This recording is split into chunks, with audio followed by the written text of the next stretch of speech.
wabarakatuh. Alhamdulillahirabbil alamin wa bihi nasta'inu ala umuri dunya waddin. Wassalatu wassalamu ala asrofil anbiya'i wal mursalin sayyidina Muhammadin wa ala alihi wa sahbihi ajmain, amma ba'du. Rabbi shrah li sadri wa yassir li amri wa hlul 'uqdatam min lisani yafqahu qawli. Bapak Kepala Sekolah SD Negeri 2 Cacaban yang saya hormati, Bapak serta Ibu Dewan Guru SD Negeri 2 Cacaban yang saya hormati, puji syukur kehadiran Allah Subhanahu wa Ta'ala yang mana pada pagi hari ini di tempat ini kita dapat berkumpul dalam acara diseminasi modul 1.4 budaya positif dalam keadaan sehat walafiat. Sholawat serta salam semoga senantiasa tercurah limpah kepada panutan kita, yakni Habibana wa Nabiyana Nabi besar Muhammad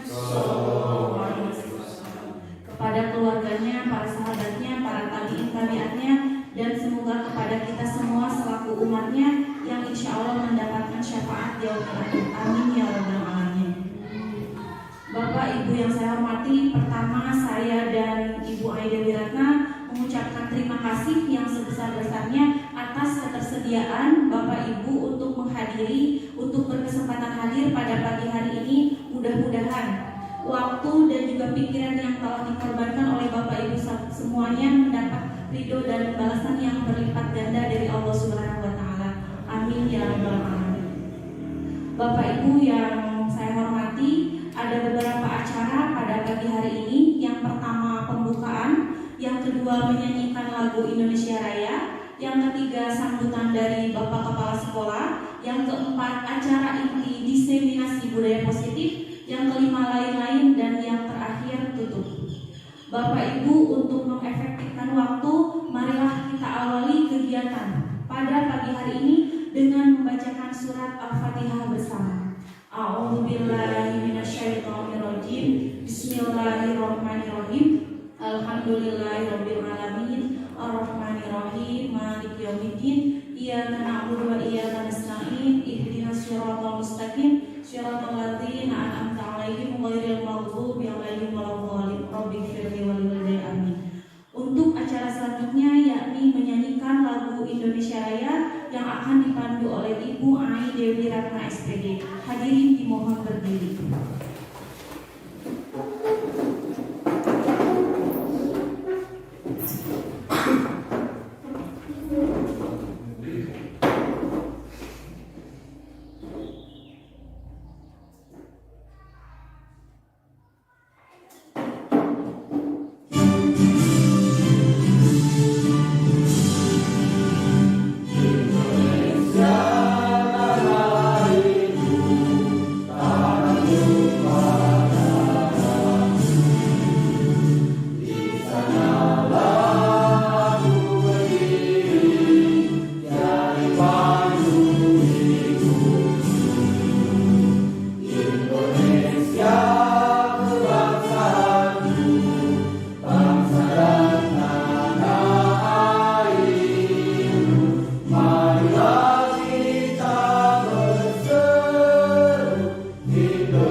Hadirin dipersilahkan duduk kembali.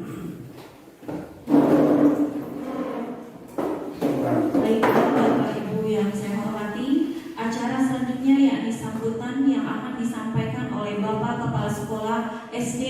di Wajah Jabat. Kepada Bapak Acep Abdullah Muparok SPDI disilahkan.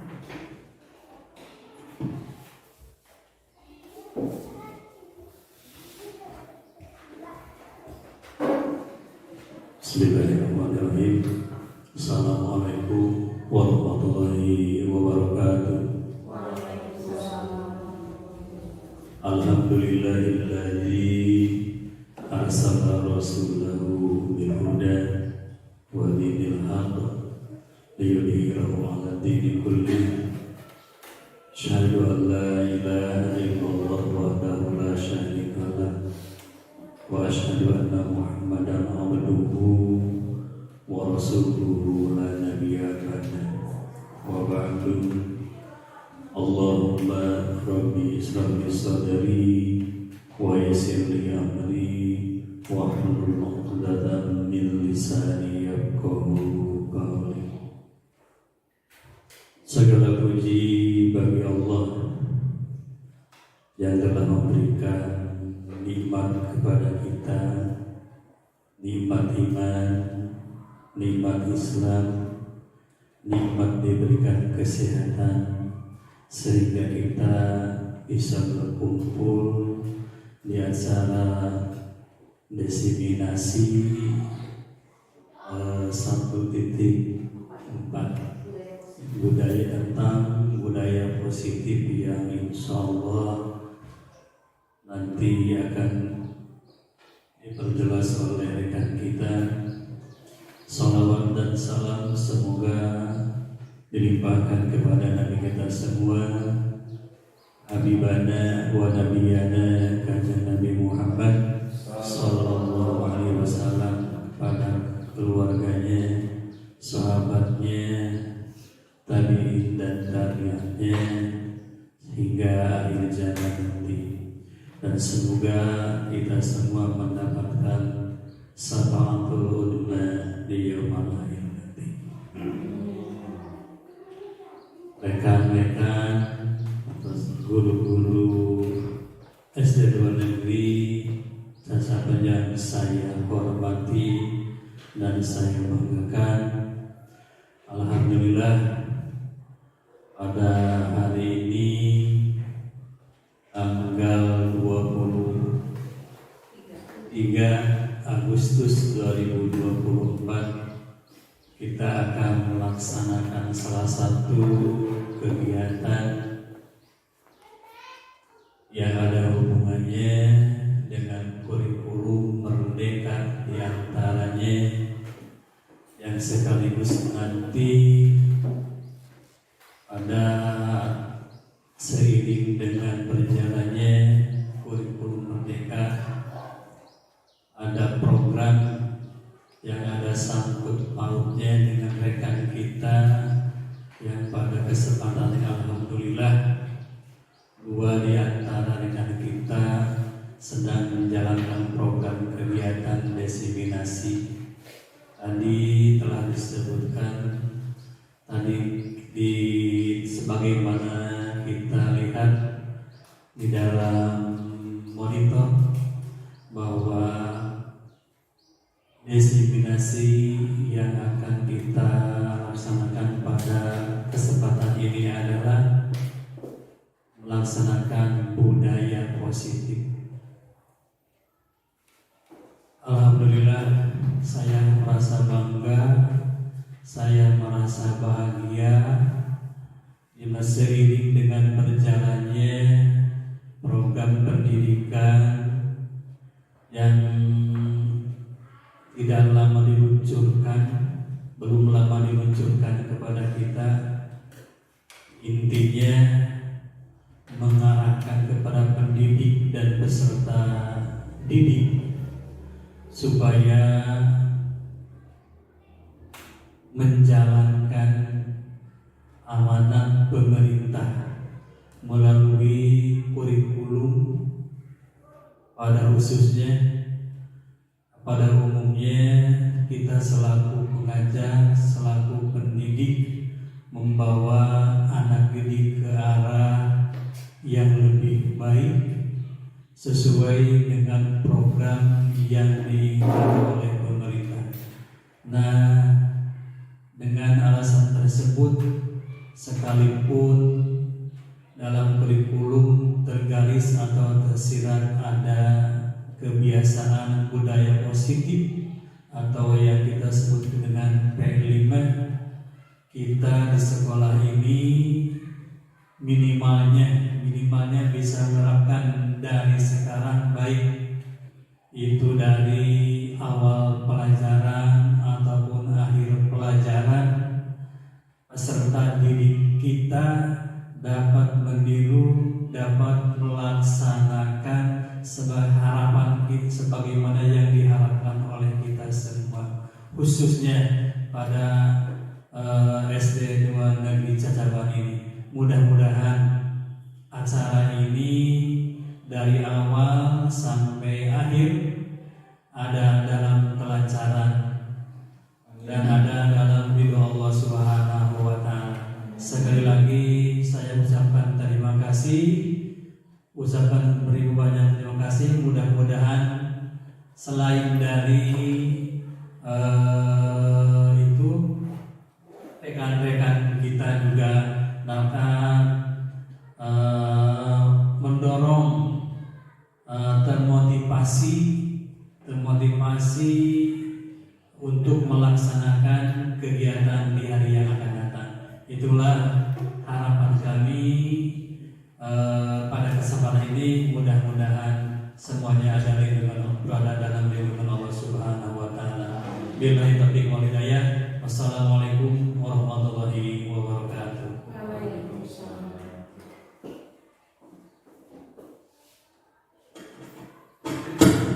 Terima kasih kepada Bapak Kepala Sekolah SD Negeri 2 Cacaban yang telah memberikan sambutannya.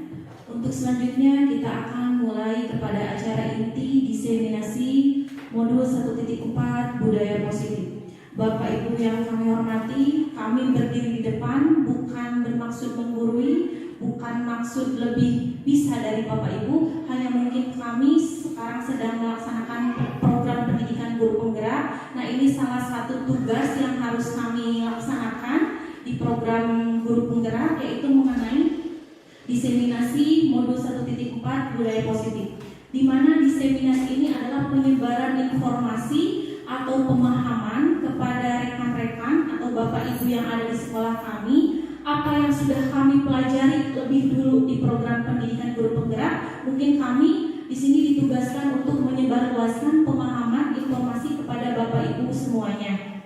Nah, untuk penyebaran pemahaman dan penerapan pengalaman modul 1.4 budaya positif, mudah-mudahan apa yang telah kami dapatkan selama mengikuti program pendidikan guru penggerak, khususnya di modul 1, dan alhamdulillah kami telah menyelesaikan modul 1. Sekarang kami sedang melanjutkan kepada modul 2.1. Mohon doa dari Bapak Ibu semuanya, mudah-mudahan perjalanan kami dalam mengikuti pendidikan guru penggerak ini diberikan kelancaran. Nah, Bapak Ibu yang saya hormati, silahkan santai aja, boleh sambil mencicipi makanan atau konsumsi seadanya dari kami.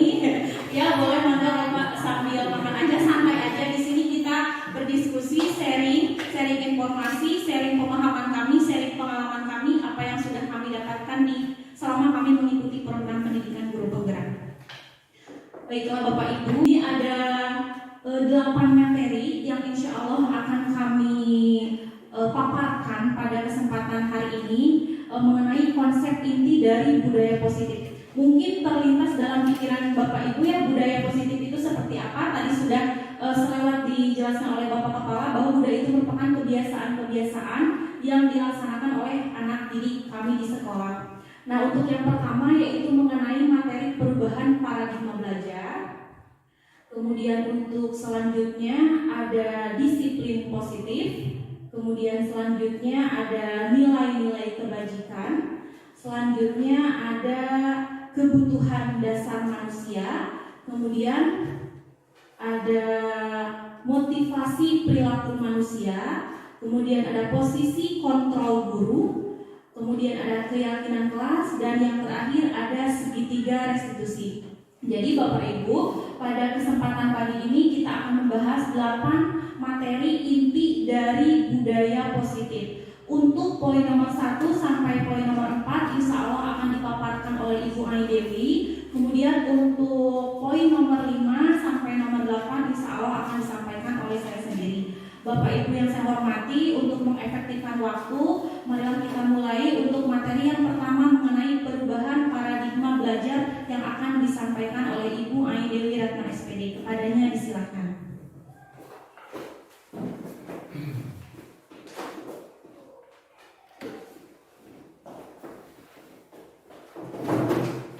Assalamualaikum warahmatullahi wabarakatuh. Bapak Ibu masih semangat? Terima kasih kepada Bapak Ibu guru yang telah menyempatkan waktunya untuk menghadiri diseminasi pemaparan budaya positif pada kesempatan hari ini. Oke, sebelumnya untuk merilekskan tubuh kita sejenak kita melakukan ice breaking ya. Mohon izin Bapak Kepala Sekolah dan Bapak Ibu. Sekarang supaya lebih semangat, kita akan melakukan tepuk semangat ya, supaya badan kita semakin rileks dan juga semangat dalam mengikuti kegiatan ini. Tepuk semangat. Semangat. Ding ding ding. Dung dung dung. Dang dang dang. Ding ding ding. Dung dung dung.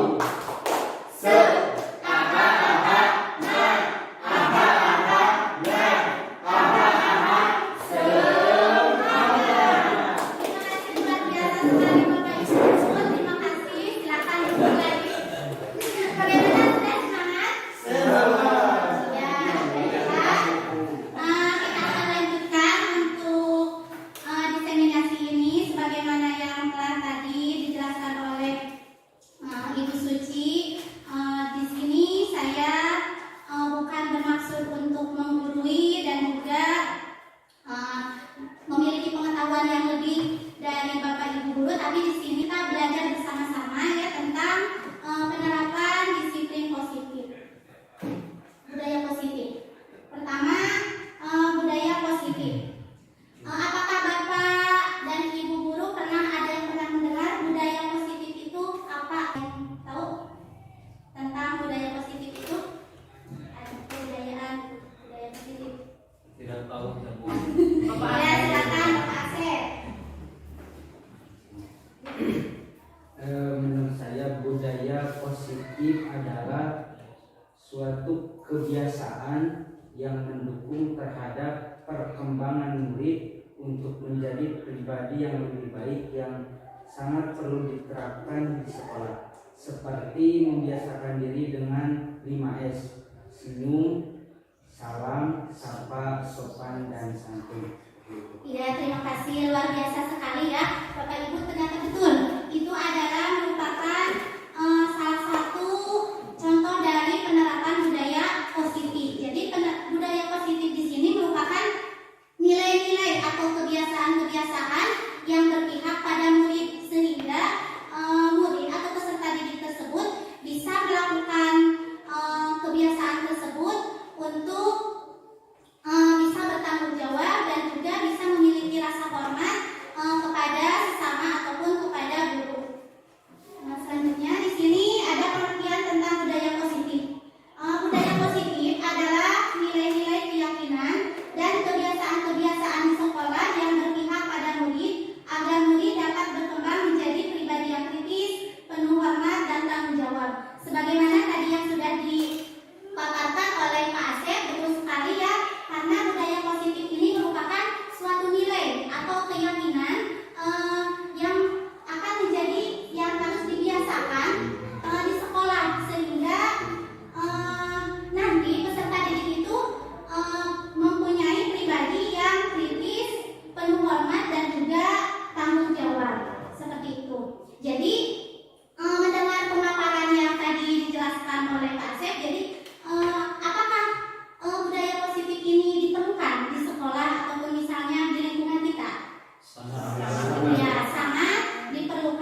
dalam sehari-hari kita pernah mendengar, ya pasti pernah mendengar ada pembelajaran yang berpusat pada murid, ada juga yang pembelajaran yang berpusat pada guru.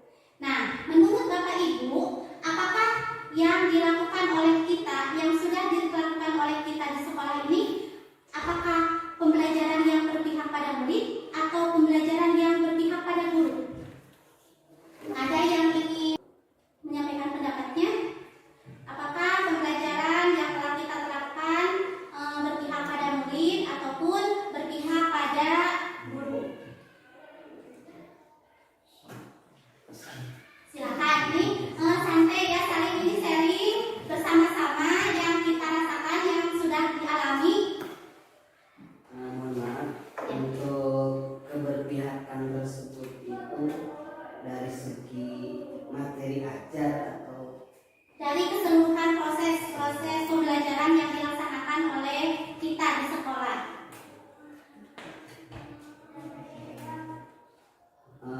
kalau untuk kurikulum merdeka pasti ya berfokus pada siswa, itu kan manusia. Guru itu hanya sebagai Fasilitator.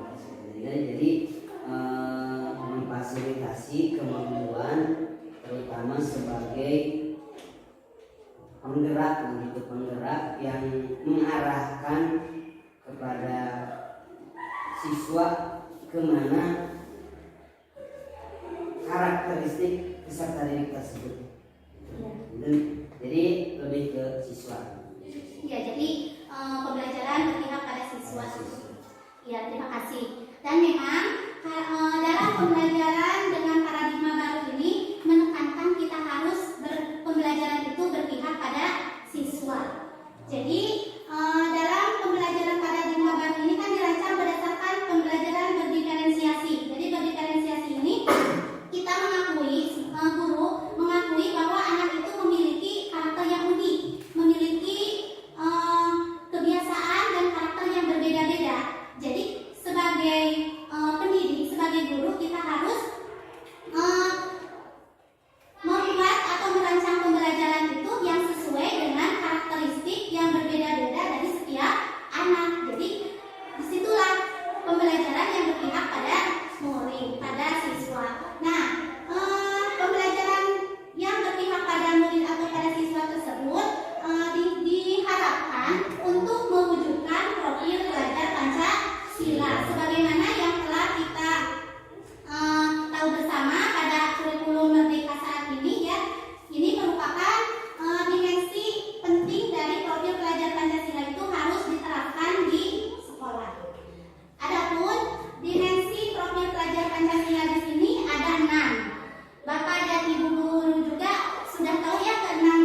ada 6 dimensi dari profil pelajar Pancasila.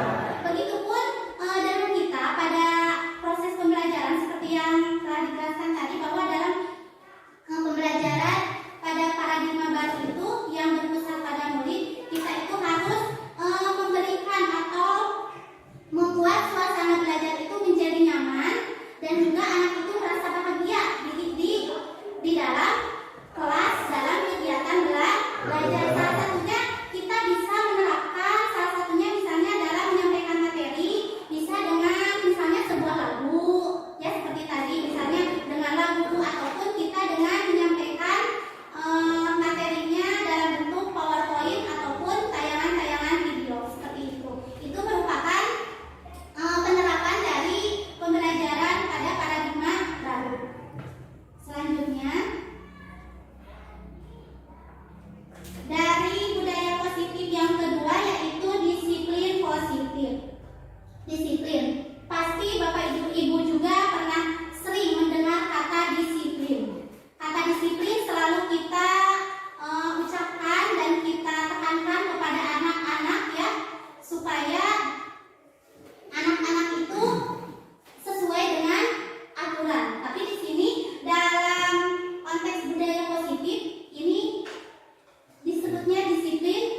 siswa itu tercetak disiplin yang positif, kita juga sebagai pendidiknya harus memberikan contoh, memberikan teladan yang baik seperti itu.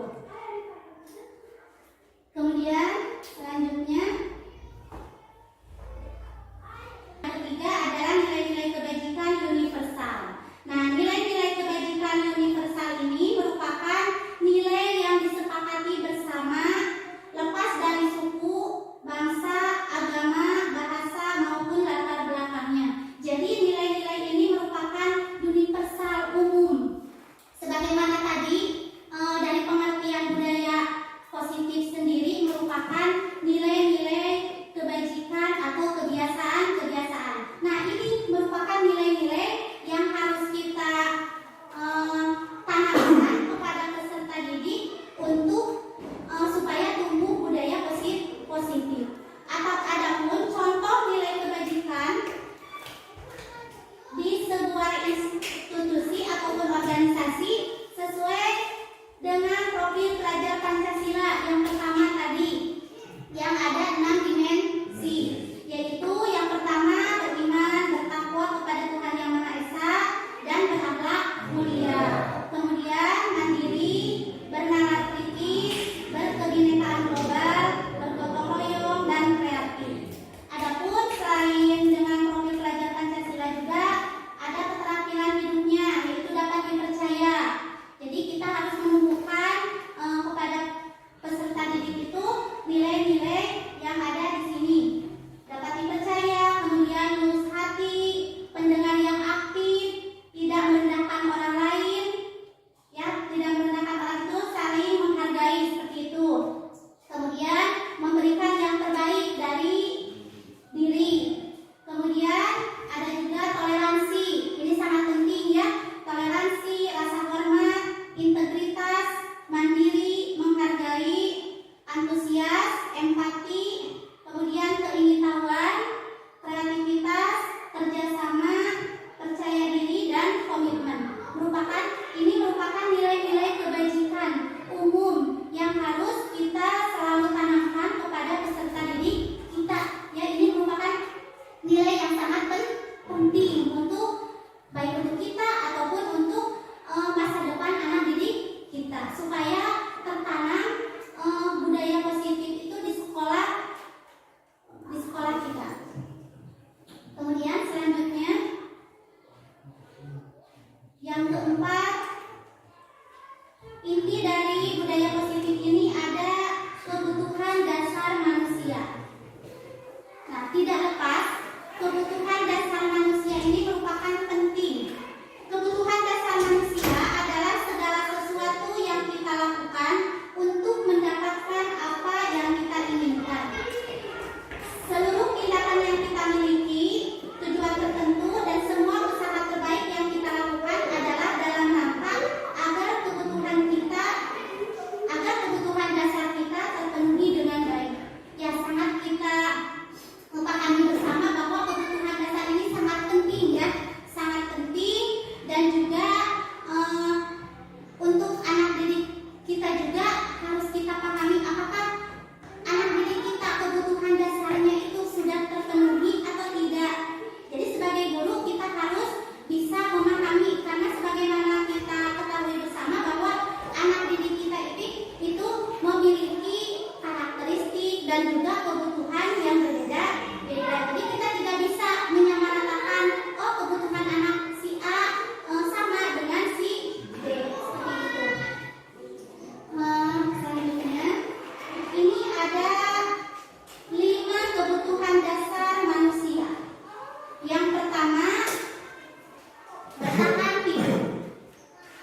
diketahui dan didengar.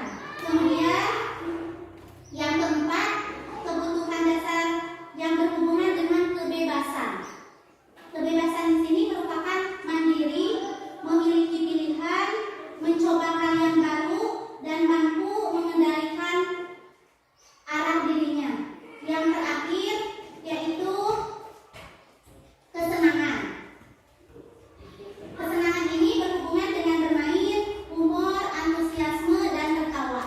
Nah, di sini kita tidak bisa memungkiri dan juga kita tidak terlepas dari 5 kebutuhan dasar di sini. Karena mungkin ada salah satu siswa ataupun peserta didik kita di sekolah, misalnya ada yang melakukan hal-hal yang tidak sesuai, misalnya hal-hal yang tidak baik ataupun tidak sesuai. Mungkin dari perilaku tersebut mungkin ada salah satu kebutuhan mereka yang belum terpenuhi. Misalnya ada yang selalu misalnya mengganggu teman saat belajar, misalnya seperti itu. Ataupun misalnya ketika belajar ada kadang yang anak yang ketika kita menjelaskan, yang misalnya ada guru yang sedang menjelaskan, malah mereka misalnya ada yang berlari ke sana kemari seperti itu. Nah, di sini kita harus pahami bahwa mungkin ada kebutuhan dasar dari peserta didik tersebut. Apa yang belum dipenuhinya? Mungkin ada salah satunya misalnya kebebasan. Nah, mungkin di sini kita juga harus paham bahwa peserta didik tersebut memiliki kebutuhan yang berbeda berhubungan dengan yang tadi kita jelaskan bahwa pada paradigma baru setiap siswa itu memiliki kebutuhan yang berbeda. Kadang anak itu tidak mau misalnya ketika belajar dijelaskan, mungkin mereka ingin dengan bergerak, ataupun mungkin mereka ingin melihat atau menonton sesuatu seperti itu. Nah, itu merupakan pentingnya kita memahami kebutuhan dasar manusia seperti itu.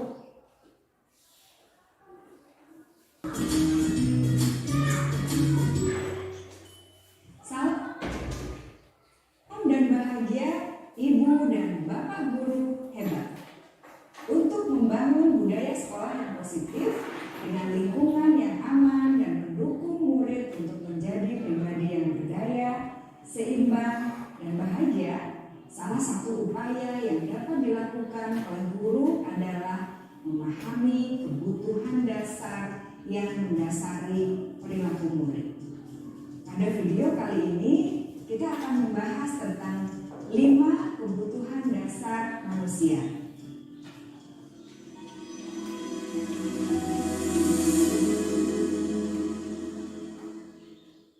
Ki Hajar Dewantara dalam salah satu kutipannya menyatakan, kita ambil contoh perbandingannya dengan hidup tumbuh-tumbuhan. Seorang petani dalam hakikatnya sama kewajibannya dengan seorang pendidik yang menanam padi misalnya. Hanya dapat menuntun tumbuhnya padi. Ia dapat memperbaiki kondisi tanah, memelihara tanaman padi, memberi pupuk dan air, membasmi ulat-ulat atau jamur-jamur yang mengganggu hidup tanaman padi, dan lain sebagainya.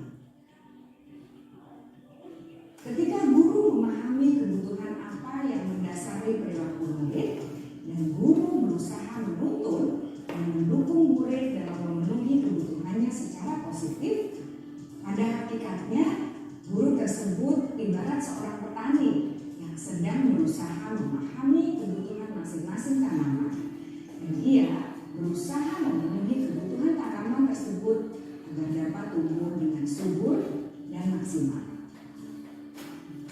Dr. William Glasser, seorang psikiater dari Amerika Serikat, menyatakan bahwa seluruh tindakan manusia memiliki tujuan tertentu, yaitu memenuhi kebutuhan dasarnya. Ketika kelima kebutuhan dasar telah terpenuhi secara memadai, maka murid akan tumbuh dengan seimbang dan bahagia.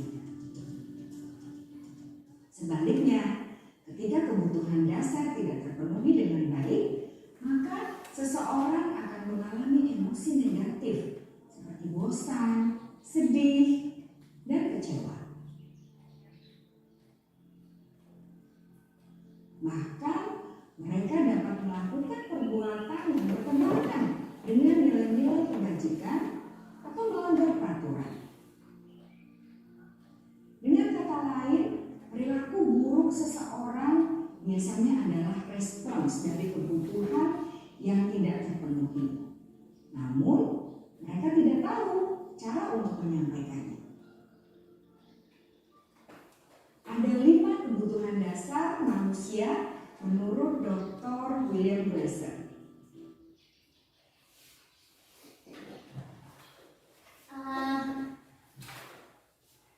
Video barusan merupakan pemaparan tentang 5 kebutuhan dasar manusia. Baik, kita ataupun pendidik pasti memiliki kebutuhan dasar. Jadi kita sebagai pendidik itu harus memahami dari kelima kebutuhan dasar tersebut. Karena apabila salah satu kebutuhan dasar tidak terpenuhi, maka anak didik kita kadang akan berperilaku yang tidak sesuai ataupun yang tidak kita harapkan.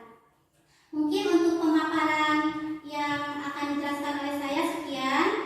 Untuk materi selanjutnya akan disampaikan oleh rekan saya yaitu Ibu Suciati. Mohon maaf kepada Bapak Ibu atas penyampaian dan kekurangannya. Terima kasih. Wassalamualaikum warahmatullahi wabarakatuh.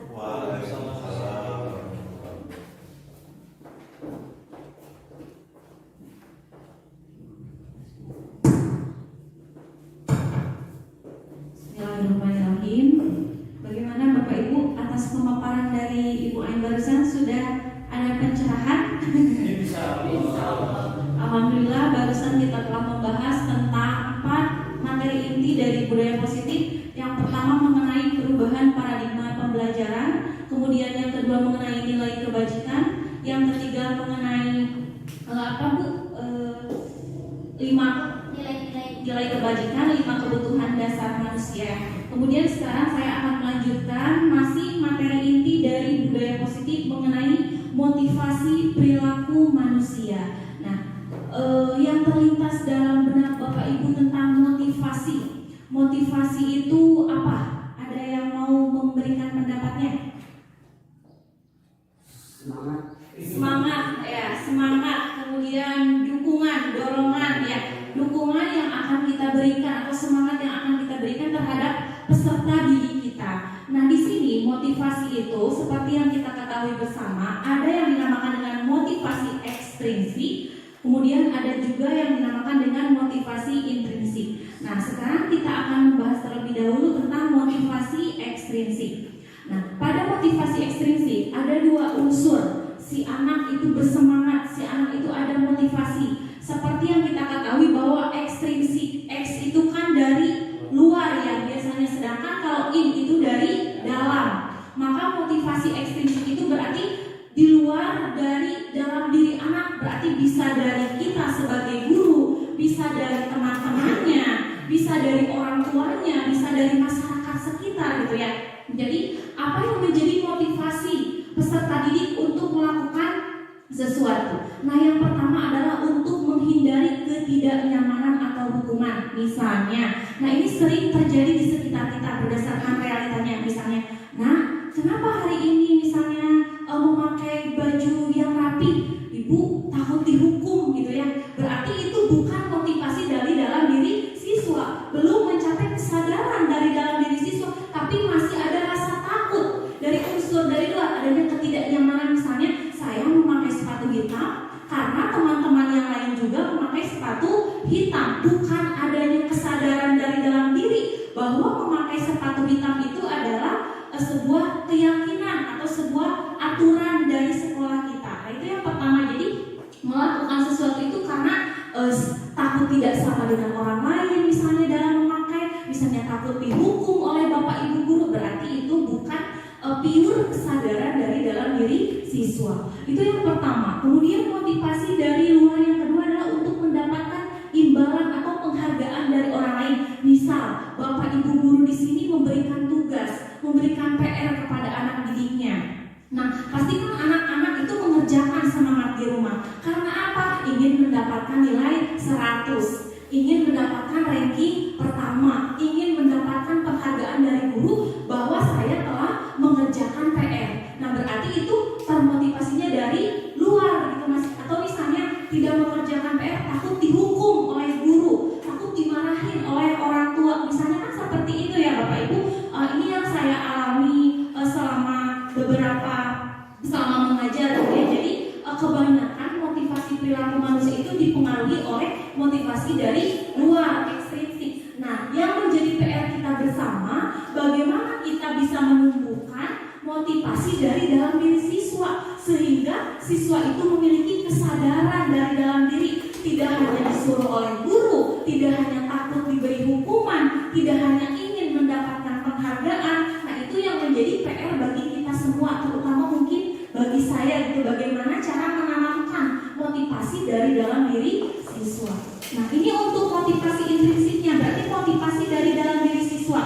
Jadi PR bagi kita sebagai seorang pendidik untuk menjadikan murid kita itu yang mereka inginkan, kemudian juga menghargai diri mereka, bahwa mereka itu memiliki potensi, memiliki kemampuan, memiliki pengetahuan yang lebih, dan juga memiliki nilai-nilai yang mereka percaya. Salah satu nilainya tadi yang telah dijelaskan oleh Ibu Arya, itu nilai-nilai kebajikan, ada mandiri, tanggung jawab, kemudian empati, dan lain sebagainya.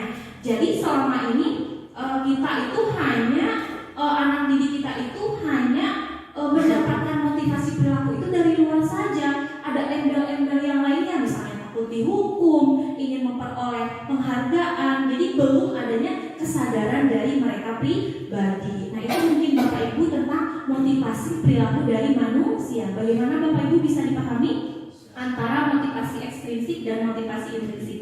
Baik, lanjut. Nah, sekarang setelah motivasi perilaku manusia yang ada dua tadi, sekarang kita ke 5 posisi kontrol guru. Nah, ini adalah yang harus kita pahami bersama, bahwa posisi kita sebagai guru itu ada 5. Yang pertama, ada posisi kita itu sebagai penghukum. Kemudian yang kedua sebagai pembuat rasa bersalah. Kemudian yang ketiga ada sebagai teman. Yang keempat ada sebagai pemantau. Dan yang kelima ada sebagai manajer. Nah, baik Bapak Ibu, jadi kita sebagai guru ini di sekolah itu memiliki 5 posisi kontrol yang harus kita laksanakan. Ini berhubungan dengan ketika kita menghadapi situasi di mana anak didik kita itu sedang mengalami masalah atau sedang terkena kasus. Yang pertama adalah sebagai penghukum. Nah, biasanya sebagai penghukum ini sering ya, apalagi mungkin pendidikan pada zaman dahulu kala, di mana posisi itu biasanya kita itu refleks ketika murid ada masalah, atau misalnya ketika murid dalam titik nakal, atau misalnya bertengkar, atau misalnya apa, kita itu refleks langsung ya, posisi kita itu sebagai penghukum, tanpa kita bertanya dulu terhadap anak, apa masalahnya, apa kasusnya, kemudian bagaimana latar belakang masalahnya, tapi kita itu refleks gimana ini, gimana? Jadi dengan menaikkan nada tinggi kita dengan emosi, apalagi melihat misalnya ada 2 orang anak yang sedang bertengkar, yang satunya misalnya nangis atau sebagai korban, yang satunya misalnya, kan kita itu refleks ya, terutama saya ya. Jadi terbiasa kita itu menghakimi secara sendiri, langsung mengambil tindakan secara searah dari kita, tanpa kita itu tahu apa yang sedang terjadi, apa yang melatar belakangi mereka melakukan kejadian-kejadian seperti itu. Nah, itu bisa dikategorikan sebagai posisi sebagai penghukum. Kemudian yang kedua sebagai pembuat merasa bersalah. Jadi kita itu mendoktrin si anak. Jadi si anak itu, iya saya salah. Jadi si anak itu mentalnya itu seolah-olah, oh iya saya salah, saya ngaku salah. Nah, biasanya kan seperti itu. Kemudian yang ketiga sebagai teman. Kalau sebagai teman itu biasanya merangkul. Misalnya menyelesaikan masalah itu dengan cara, oke, nggak apa-apa. Misalnya seperti itu ya. Kemudian yang keempat sebagai pemantau. Nah, ini kemudian yang terakhir, yang posisi paling ideal yang bisa dilakukan oleh guru adalah seorang manajer. Semoga utamanya saya sendiri selama ini telah memposisikan diri sebagai kontrol guru itu sebagai penghukum ya. Saya merasa seperti itu karena sudah terbiasa. Mudah-mudahan dengan adanya pemahaman atau setelah mengikuti pelatihan-pelatihan ini juga rekan-rekan mudah-mudahan kita sedikit demi sedikit bisa merubah posisi kontrol kita dari kita sebagai penghukum. Mudah-mudahan seenggaknya kita bisa menjadikan posisi kita sebagai teman, pemantau, dan sebaik-baiknya sebagai manajer. Kemudian, nah di sini untuk lebih lanjutnya ada konsep disiplin dengan identitas gagal. Tadi sudah dijelaskan oleh Ibu Ain tentang disiplin positif. Nah, kemudian, jadi bagaimana konsep disiplin dengan identitas gagal? Yaitu dengan cara apa? Memberikan hukuman dan memberikan penghargaan. Ternyata ketika kita memberikan hukuman atau penghargaan itu bisa diklaim sebagai kita itu sudah menerapkan identitas gagal terhadap murid gitu ya. Nah ini penjelasannya hukuman misalnya kan kita itu tidak direncanakan. Pada hari ini kita akan menghukum murid kan tidak direncanakan ya. Kalau misalnya murid tidak berbuat kesalahan pasti kita tidak akan menghukum. Tetapi kan itu terjadi secara tiba-tiba tanpa disengaja. Ujuk-ujuk yang namanya anak-anaknya masih dalam kondisi labil, emosinya masih tinggi. Jadi kita itu kadang-kadang suka refleks.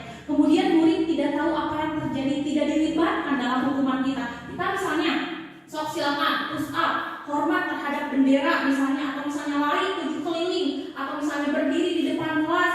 Nah kita tidak memikirkan apa dampak yang akan terjadi kepada anak tersebut setelah kita menerapkan hukuman. Bisa saja mental si anak itu merasa down, atau bahkan misalnya mudah-mudahan tidak terjadi di lingkungan kita, bisa saja si anak itu merasa karena emosinya tinggi dendam gitu terhadap gurunya gitu, bahkan bisa membawa sampai kemana-mana. Mudah-mudahan ini tidak terjadi di lingkungan kita. Kemudian bersifat satu arah karena dari kita anak mau setuju, mau nerima, mau tidak nerima, yang namanya hukuman pasti harus dilaksanakan karena itu sifatnya dari guru. Misalnya terus berupa hukuman fisik dan psikis. Kalau fisik misalnya berhubungan dengan bending, push up, lari, atau hormat. Psikis itu biasanya berhubungan dengan kejiwaan atau mental anak.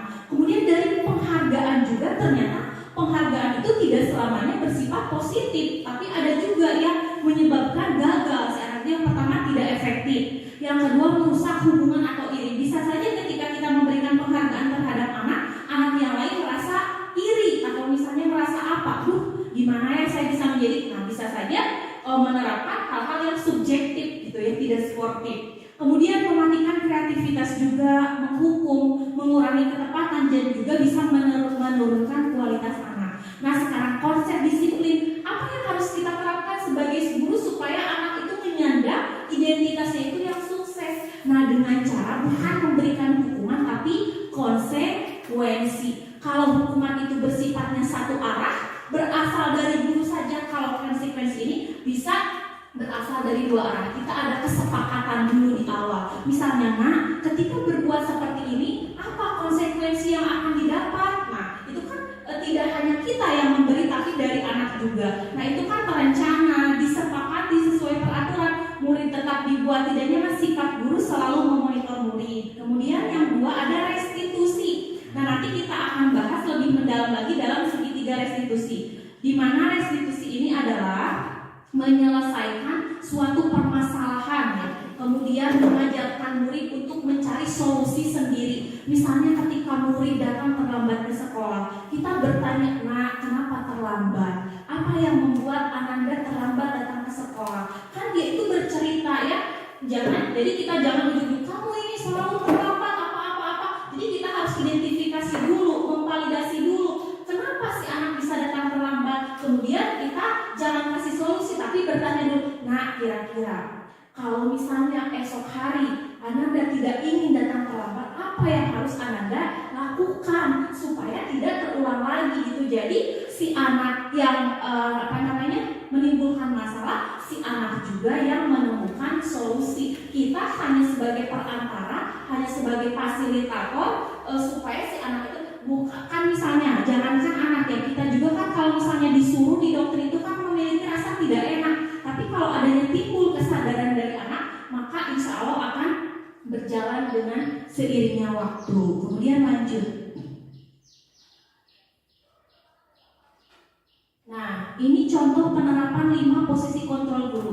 Tadi Bapak Ibu 5 posisi kontrol guru ada yang masih ingat, yang satu sebagai Hukum. Yang kedua sebagai apa? Membuat merasa bersalah. Yang ketiga sebagai teman. Yang keempat sebagai pemantau. Dan posisi paling ideal itu sebagai apa?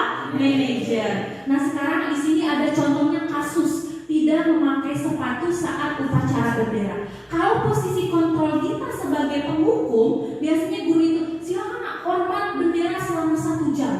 Nah itu berarti posisi kontrol kita itu sebagai penghukum. Karena apa? Hukuman dari kita akibat anak tidak memakai sepatu saat upacara bendera. Kemudian yang kedua sebagai pembuat rasa bersalah. Ini contoh pernyataan. Berapa kali Bapak harus memberitahu kamu selalu saja mengecewakan Bapak atau Ibu. Seolah-olah si yang tidak memakai sepatu itu merasa bersalah. Oh iya ya, saya ini merasa bersalah. Saya jadi gimana? Nah itu jadi pembuat rasa bersalah. Kemudian yang ketiga, kalau posisi kita sebagai teman, ayolah yang tertib, buat Bapak guru bangga. Kali ini tidak apa-apa kamu salah. Jadi kita itu akrab dengan teman, ya, akrab dengan anak karena memposisikan diri sebagai teman. Kemudian yang keempat sebagai pemantau. Kamu sudah melanggar apa peraturan dan konsekuensinya. Nah ini adalah posisi sebagai pemantau, jadi dikaitkan dengan kesepakatan. Nah ini yang posisi paling ideal adalah sebagai seorang manajer. Apakah kamu tahu kesalahanmu? Kira-kira bagaimana kamu memperbaiki kesalahanmu? Jadi si anak itu dibuat kesadaran kesalahan apa yang telah dia lakukan, kemudian dia berusaha untuk mencari solusinya. Nah itu adalah posisi sebagai manajer. Bisa dipahami ya Bapak Ibu? Oke, lanjut Bu. Ini lanjut aja.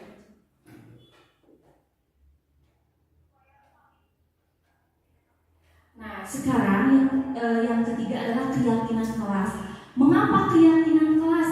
Mengapa tidak peraturan kelas saja? Nah Bapak Ibu, kalau dulu itu kan identik di kelas itu ada tata tertib yang harus dipatuhi. Apabila tidak dipatuhi maka akan diberikan hukuman. Nah kalau untuk sekarang adalah keyakinan kelas. Mengapa keyakinan kelas tidak peraturan kelas saja?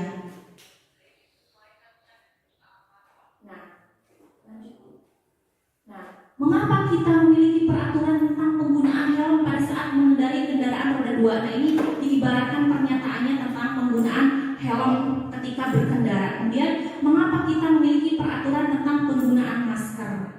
Sudah Bu. Nah ini selanjutnya masih tentang pembentukan keyakinan kelas.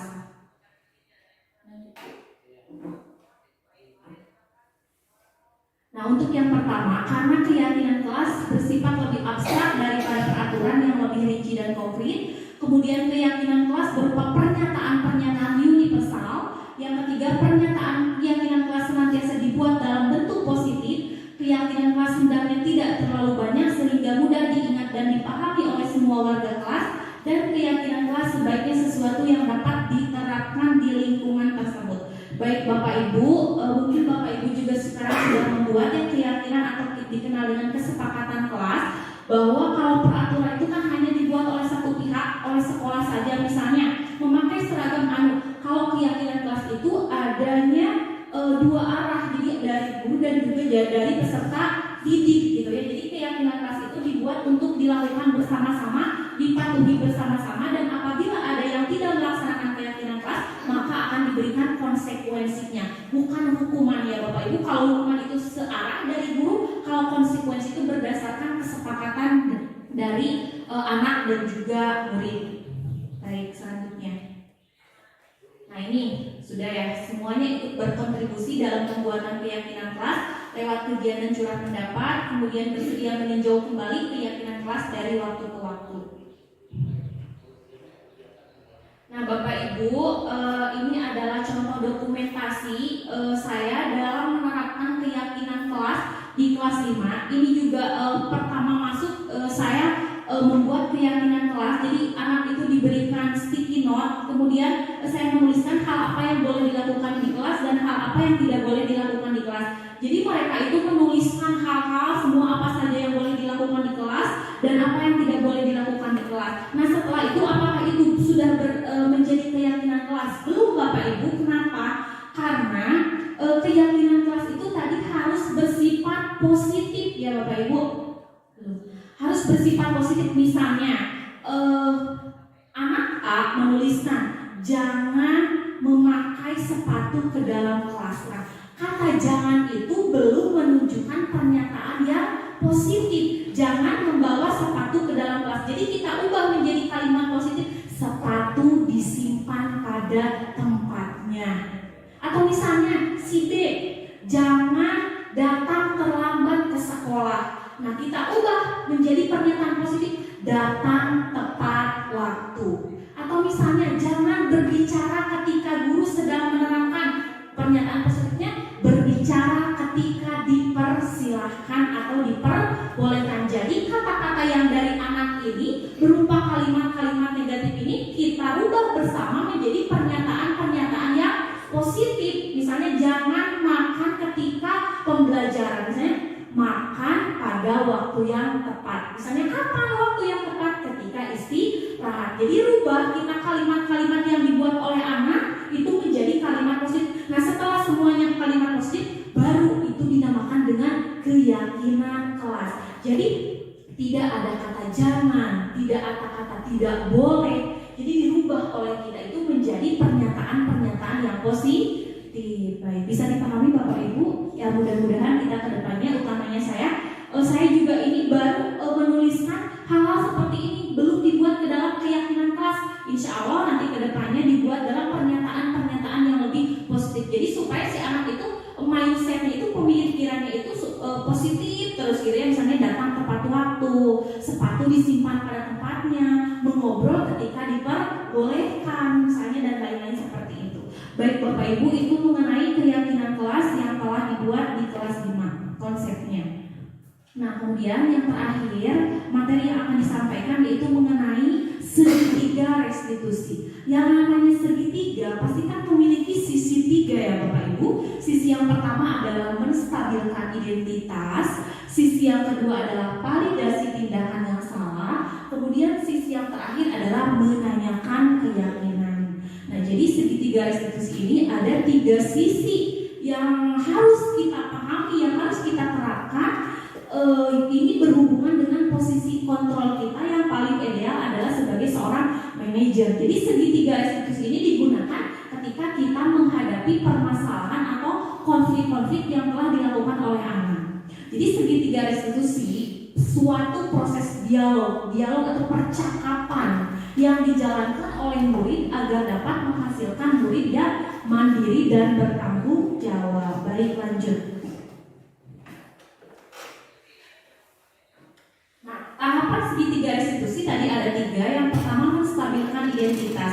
Nah, dalam menstabilkan identitas, misalnya Bapak Ibu bisa menggunakan kata-kata seperti ini kepada anak. Misalnya si anak, jolnya anak misalnya sini kena masalah, ada yang nangis atau berantem segala macam. Nah, ketika posisi kita sebagai seorang manajer, tahapan yang harus kita lalui yang pertama adalah menstabilkan identitas.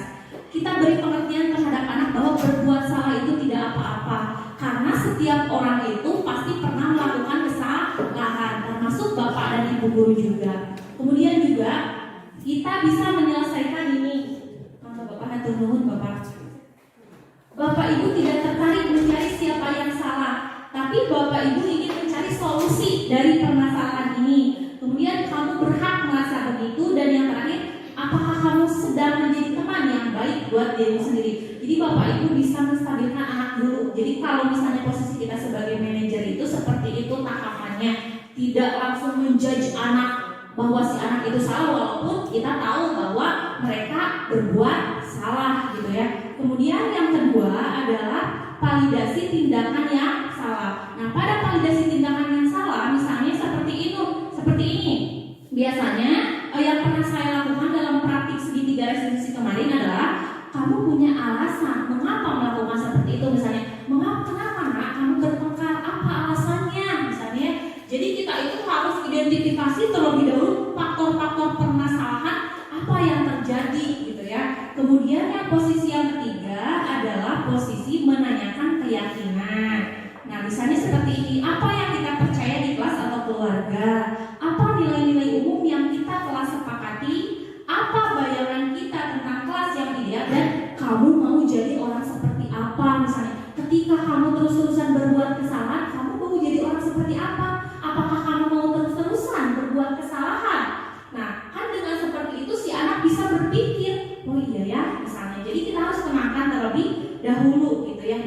untuk tahapan segitiga restitusi. Nah, ini sebenarnya ada video tentang tahapan segitiga restitusi, tapi karena ini hari Jumat ya, bapak-bapak mau Jumatan, ibu mohon izin.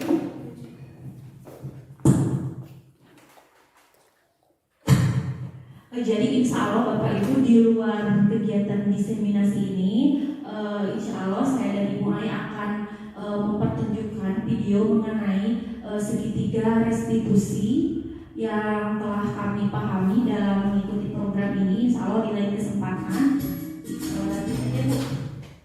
Nah sekarang untuk selanjutnya mohon izin 2 menit saja ya Bapak Ibu untuk refleksi mengenai kegiatan diseminasi pada pagi hari ini. Tolong Ibu Ai untuk membagikan kepada Bapak dan Ibu guru untuk refleksinya apa yang sudah Bapak Ibu dapatkan atau pahami setelah mengikuti kegiatan diseminasi ini. Maka Bapak Ibu bebas untuk menulis. Kalau misalnya sticky note-nya tidak cukup, boleh ini lagi Bapak Ibu. Ya ini untuk refleksi untuk tindak lanjut setelah kita melakukan diseminasi. Oh Bapak Asep pulpen. Iya, pokoknya selama mengikuti kegiatan diseminasi ini, apa perasaan Bapak Ibu gitu ya, perasaan yang dirasakan gitu setelah mengikuti kegiatan diseminasi pada pagi hari ini.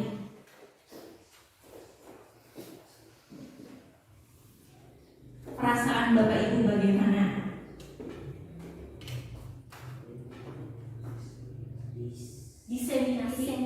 Diseminasi budaya positif.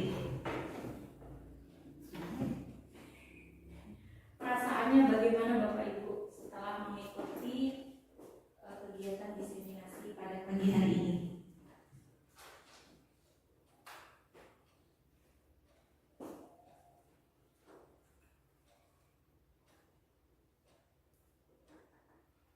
Yang sudah boleh dikumpulkan kepada Ibu Ai untuk bahan refleksi bagi kami ke depannya dan tindak lanjut yang akan kami lakukan untuk ke depannya.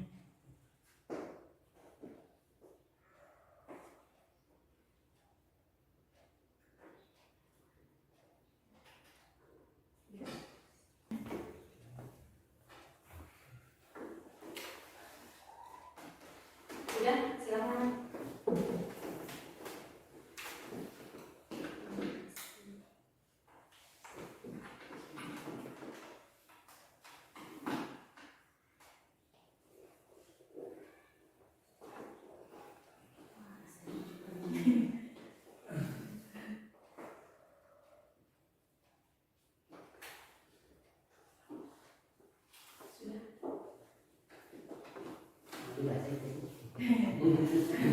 Untuk bahan refleksi kita Pak, tidak usah dibaca.